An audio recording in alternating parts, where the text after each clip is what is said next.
नमस्कार. Cooking with पौर्णिमामध्ये तुमचं पुन्हा एकदा मनापासून स्वागत. आज आपण केळ आणि बोर्नव्हिटा वापरून एक हेल्दी आणि टेस्टी अशी रेसिपी पाहणार आहोत, जी चवीलाही एकदम मस्त लागते. तर एक वेळ नक्की ट्राय करून पहा आणि रेसिपी आवडल्यास लाईक करून कमेंट करून जरूर कळवा.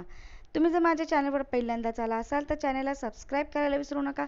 सोबतचं बेल आयकॉन आहे ते प्रेस करा, म्हणजे मी नवीन रेसिपी अपलोड केल्यानंतर त्याचं नोटिफिकेशन सर्वात आधी तुम्हाला मिळेल. चला तर मग सुरू करूयात. तर आपण एक केळ घेतलेलं आहे. हे केळ मी फ्रीजरमध्ये ठेवलं होतं साधारण 2 तासासाठी. अशा पद्धतीनं पॉलिथिन बॅगमध्ये, तुमच्याकडे झिपलॉक बॅग असेल तर त्यामध्येही ठेवू शकता. आणि केळ आपल्याला कट करून ठेवायचं आहे. नंतर फ्रीजरमध्ये काढल्यानंतर ते कट करायला अवघड जातं.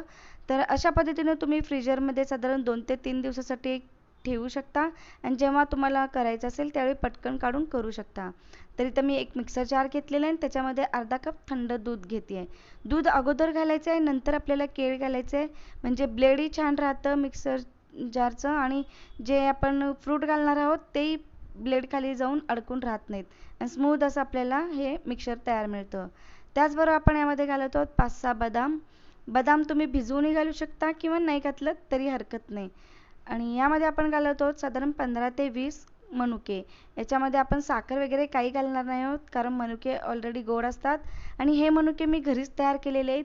तुम्हाला जर घरी मनुके तयार करायचे असतील तर त्याचाही व्हिडिओ यापूर्वी मी अपलोड केलेला आहे. लिंक तुम्हाला खाली डिस्क्रिप्शन बॉक्समध्ये मिळेल. आणि आता आपण सर्वात महत्त्वाचं साहित्य घालत आहोत ते म्हणजे बोर्नव्हिटा. 2 टेबलस्पून यामध्ये मी बोर्नव्हिटा घालत आहे. मुलं बोर्नव्हिटा आवडीनं खातात, त्यांना दुधामध्ये घालूनही ते आवडतं. पण त्याचबरोबर जर तुम्ही केळी त्यामध्ये घातली तर ते अजून हेल्दी ड्रिंक होतं. तुम्हाला एक बोर्नव्हिटाच्या पॅकेटबद्दल सांगायचं आहे. जर तुम्ही कट केल्यानंतर बोर्नव्हिटाचं पॅकेट असंच बाहेर ठेवलं तर त्याचे गोळे चिकट असे तयार होतात.